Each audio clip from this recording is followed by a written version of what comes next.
Another heifer that really has a lot of quality to her is the 66/0 heifer. 146 daughter that has a lot of thickness and a lot of muscle to her. Has the most base width of any of the heifers when she walks. If you like some cattle that have some depth and some rib shape and has a big hind quarter that has a lot of power to it, you're going to really appreciate this 66 heifer. Very, very feminine and refined, very maternal oriented in her look, having depth of rib and some body and capacity to her. Excellent hump placement.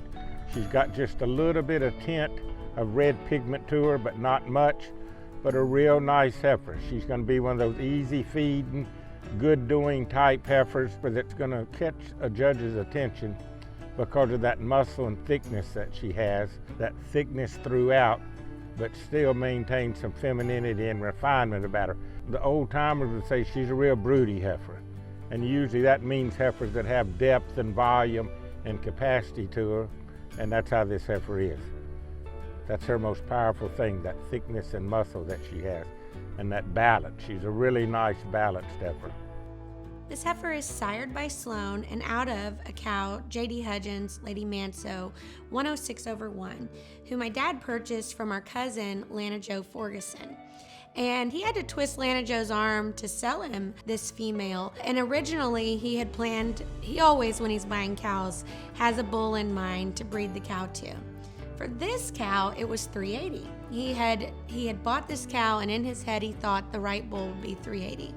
Of course, you've got Sloan sitting there in the semen tank, and it's hard to resist trying him out too. The Sloan calves have been the best of this mating by far. In addition to this heifer, we sold a previous Made for Magic heifer, 787/8, to Skipper Williams. And then a full sister is here in our herd that we showed to much success, 498/9. Of the three, this heifer probably is the heaviest muscled, and I think that's what everybody likes about her. Anytime Dad and I are out riding around looking at the calves, I think every time he would point at this heifer and say, "Look at that heifer, I like that one. She's got a lot of muscle."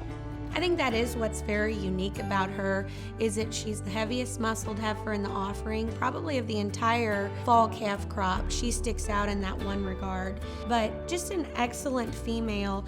Of course, that JDH V8 cross is one for the ages here, and this heifer represents some of the best of both of our ranches.